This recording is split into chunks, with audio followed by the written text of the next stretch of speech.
Maybe one of the most requested video topics I've ever had is how I find the crypto projects I get into so early. And although I feel like my process is pretty simple and straightforward, I've learned after talking with a ton of people that most people are completely unaware on how to find great crypto projects. So today I'll walk you through the exact process that I use to find the crypto projects that I invest in, how I find small risky projects with massive growth potential, and how I limit my risk with these projects. And the majority of this process is really about filtering and being able to actually see a good project when it's presented to you. Because a lot of the best projects out there, you were presented, I'm sure, at some point, and you just didn't notice it or you passed it over. That's usually the problem people have. It's not like there's some secret place on the internet where you can go where like all these great projects are just like sitting there on this little list and everyone's like, secretly going to that list. It's that these projects circulate pretty widely all over the place. They're thrown around in comments, they're thrown around in messages, maybe you see them on Reddit. You just don't know if it's a good project or if it's a bad project when you see it. So step number one to finding crypto projects that have massive growth potential early is first discovering the idea. And this part's super easy. I'll essentially look through YouTube comments.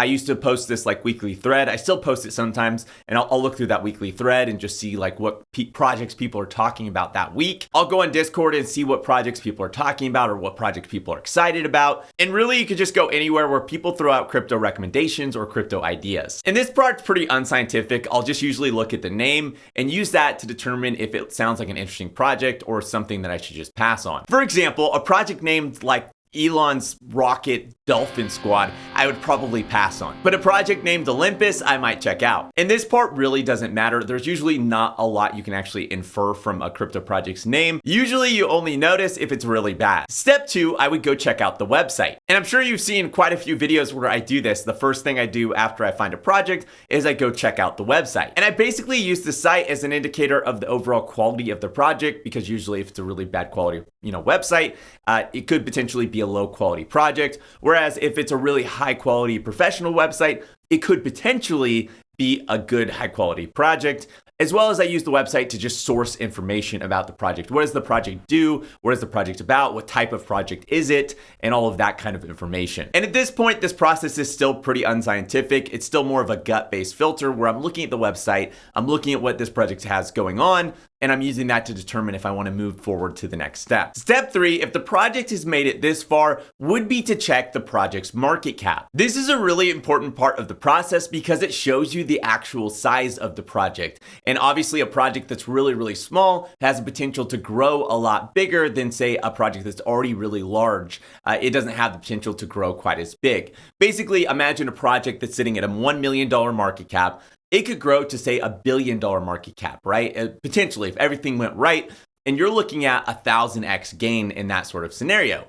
But a project that's sitting at a 50 billion market cap, sure, it could double to go to 100 billion, but the likelihood of that project having 1,000x gain is pretty slim because it's already a pretty big project. 1,000x gain for a $50 billion project would make it not only by far the biggest crypto project on the planet, but it'd be like bigger than the US stock market, that one asset alone. So it's, obviously that's a very hyper unlikely scenario for something like that to happen. So looking at the market cap allows you to determine the upside potential of a crypto project. And for me, when I'm looking at crypto projects, a small one might be one that's under a $10 million market cap.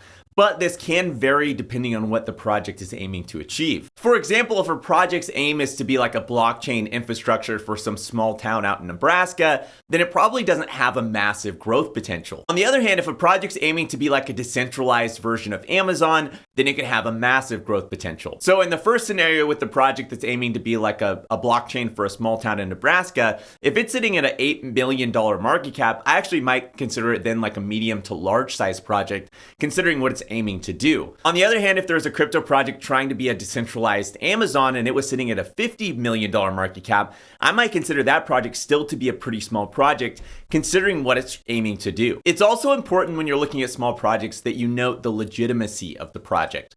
For example, is this a project that's doing some experimental tokenomics and that's how it's planning on succeeding? It has no source of revenue. It's not solving any real world problems, but basically it's just this crypto, monetary experiment. If that's the case, then maybe if you're sitting in a bullish market, that's potentially one you could jump into as a short-term investment and then make sure you have an exit plan where you're able to get out. Because obviously that's a really high-risk project, and any project that doesn't have a revenue source or isn't solving a real-world problem has a low likelihood of succeeding long-term. And those types of projects without a use case that are providing no real value, they don't often survive in a bear market. Usually those types of projects slowly collapse in a bear market. So for a short-term project, you're looking at the season. Are you in a bearish season or a bullish season? If you're in a bullish season, you can sometimes get away with investing into projects that are more monetary experiments. If you're in a bearish season, you need projects that have real-world use cases. They actually have value, they have some sort of revenue, and they're solving a real problem. Large market cap projects that are sitting at $1 billion market cap or $2 billion market cap could also potentially be great investments. They just have to be considered long-term investments. So you see that project really going somewhere in the next 5 to 10 years. If you don't see that project really going somewhere in the next 5 to 10 years, then maybe they aren't so great of an investment. And again, the decentralized Amazon would be a perfect example. If it's sitting $1 billion market cap, it's a decentralized version of Amazon, then yeah, that could be potentially a massive thing in the next 5 to 10 years. So it'd be worth buying at $1 billion market cap because potentially it could go up to 100 billion or 200 billion or $1 trillion market cap if it's able to potentially, pull off its vision. After I've assessed the market cap and the potential growth of that project, then I look into the price history. Price history allows you to see what the project has been doing recently and its general direction. Is it a small project on an uptrend? Well, maybe that's a great buy right now. Was it once a titan in the crypto space that's dropped massively in price? Well, then maybe you should proceed with caution. Did the project recently go up 500%?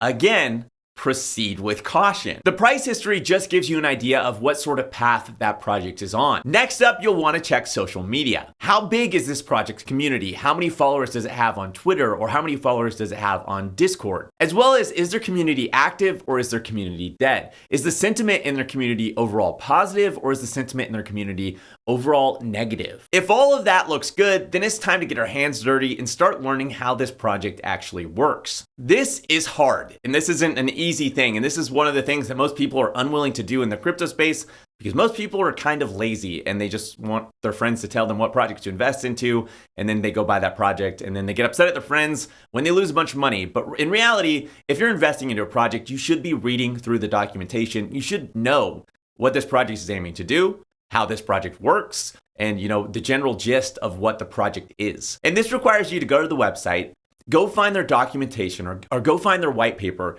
and actually sit down and read it. And this part can be really challenging to comprehend how a project works because there's a lot of terminology you've probably never heard of. They use a lot of these words that you're like, what does this even mean? Or I don't understand how this works. And for me, when that happens, I just read it over and over and over again. I might go into the Discord, I might ask questions, and sometimes it could take me a long time to really wrap my head around how a project works. But to me, it's worth it and a necessary part of the process because you might discover reading through this documentation that this project is actually genius and what they're trying to do is incredible. Or you might discover reading through their paper that these guys have no idea what they're doing. What they're doing is essentially already been done with this project, and this project is almost certainly going to fail. Either way, through this learning process, you'll become more knowledgeable in this space. You'll start to understand how projects actually work. Maybe you've never heard of this concept before. Maybe you read through, you don't really know which way to evaluate, but you've never heard of it before.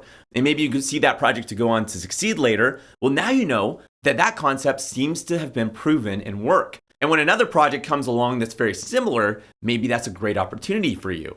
Or on the other hand, you read through the concept and the documentation and you see the project and it goes on to fail. Well, now you know that concept has, at least in your experience, a high likelihood of failure. So when you see another project come along that's using a very similar setup, you now know that project has a higher than likely chance of potentially failing. To me, it is so important that you don't give up until you understand how a project works. This information will save you so much money and it'll allow you to make so much money, but you have to put in the hard work that no one else is willing to put in. Understand that many of these crypto projects are complex monetary policy experiments, and they take a deep understanding of either DeFi or economics or both for them to flourish. And just because someone has the experience to code something and develop something doesn't mean that they have the deep understanding they need to have to properly manage these tokenomics. After you've read through the documentation, after you have an understanding of the project, the next step is to assess the barrier of entry to this project. Basically, how hard is it currently to invest in this project? Is this project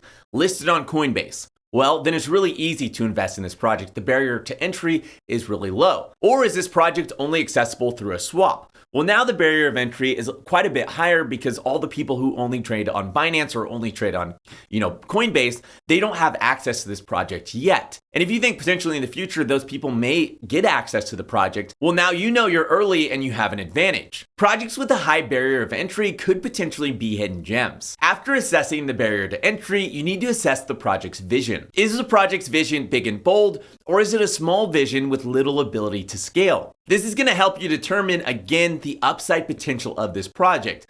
Projects with small visions have very little upside potential, but projects with massive visions have a lot more upside potential. I personally prefer the projects that have a large, massive vision because it just has such an incredible upside potential. And for me, I'll take the risk up front if I know the potential payout could be huge versus, taking the risk up front when the potential payout, if it has a smaller vision, isn't that great. I don't want to take this massive amount of risk up front with my money, knowing that I could maybe 2x or 3x.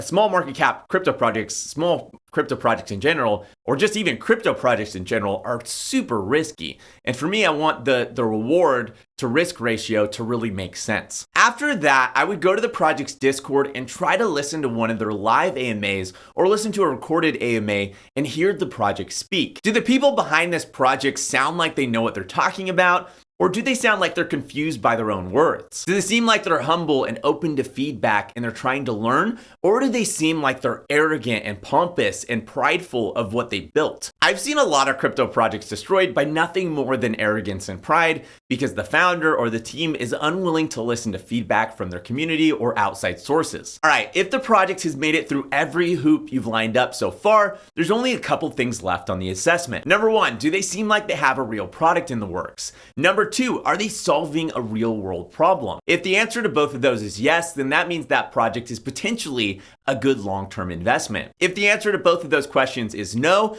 and you're in a bullish environment, then that could potentially still be a good short-term play in the crypto space, depending on the trends and what people are excited about at the moment. Okay, now that you've gotten through all of those things, you should now know where the project sits and if it's potentially a good project to invest into or a bad project you should avoid. If after all that you still feel like it's a good project, there's just a couple more safety checks you gotta do. Number one, was the project recently mentioned by a large YouTuber? If yes, how long ago, and did that cause a spike in the price? If the answer is yes and the price did spike, then that project may be artificially inflated and due for a pullback. This is especially so if multiple YouTubers have recently mentioned this project, which often happens. You'll have one big YouTuber who will talk about the project, and then other YouTubers will see that YouTuber talking about the project, so they'll make their own videos talking about the project, and that causes a massive inflation in the price. But usually if the price goes up really quick, it often pulls back and goes down really quick. In my experience, it takes 2 to 4 weeks for artificial price spikes to wear off. The second thing you need to look into is, has that project had any sort of code audit? If not, you need to know that that's always a risk. A single error in the code that the developer didn't see could cause the entire project to collapse. And another reason it's important to have the code audited is because you don't actually usually have the ability to read the code, so you don't know what this developer is able to do or not able to do. You don't know what sort of liberties the project's given to itself to be able to take advantage of users, and that's always a risk. And the third thing you need to look at is the project publicly doxed, or are they KYC'd? Are they holding themselves accountable, or are they just anonymously sitting behind the screen and they could just steal all your funds and run, and there's zero accountability? Also, it's important to note that a lot of these teams behind projects often don't know each other. So there could be 5 people on the team and none of them know who each other are. And what'll happen is the projects will hire one person on their team whose specific job is to get KYC'd. So they'll go to a KYC firm, they'll get that person KYC'd, their information, their government documents are on file, but the other 4 do not have their information on file. And usually the reason they do this is because the other 4 are planning on rugging or committing theft, and they need one person to kind of be the scapegoat that says, hey, look at our project's safe, it's KYC'd, but in reality, there's still no accountability because the other 4 could take the money and run. The one person who KYC doesn't know who those other 4 people are. Nobody has their government documents on file, and there's no way to recover the funds or hold those people responsible. So when evaluating something like a KYC, you want to make sure that every member of the team has actually gone through the KYC process. Everyone who's touching the contract or who's on the multi-sig Otherwise, it's not actually worth anything. And the last thing that I typically look for is some sort of black swan indicator, some sort of indicator that this project could experience massive growth potential in the near future because of X reason. And this is kind of hard to quantify or define because this reason can always be something different. Is it an NFT collection, and the person launching this NFT collection, you come to find out, is Gordon Ramsay? Is this project a part of a massive trend that's really taken off in the crypto space and therefore has a really high likelihood of being a short-term success? Is this project led by a crypto developer that has successfully launched 2 other projects that have went on to become multi-billion-dollar projects? Again, these things might not always be present, but it's always something I'm looking out for. And that is it. If a project makes it all the way through that gauntlet, I usually will take some money and invest in it and see what happens. And even after a project makes it through all of those filters, it checks off all of those boxes, I still expect out of 10 investments, 6 out of 10 of my investments to outright fail, 3 to do okay, and only 1 to potentially do great. The way I limit my risk with these projects is every time a project doubles in value, I'll take my initial off the table. During the bull market, this happened quite a bit with a lot of really bad projects where it would double in value. I was able to take my initial off the table, and now I was in that project risk-free, and if potentially that project was able to work itself into something good, then I am able to capitalize on that and make a ton of money. And if not, then, I don't lose any of my initial capital. As always, none of this is individual investment advice. This is just for educational purposes. The whole point of this is just to kind of teach you how I think, how I go and find these projects. You can take that information and use it how you wish and how you will. If this video is helpful, make sure to hit that like button. If you have any questions or comments, let me know in the comment section down below. And if you want to see more videos like this, make sure to hit the subscribe button, but you got to also hit the little bell next to it if you want to actually be notified each time I release a video. Thanks for watching, and I'll see you next week.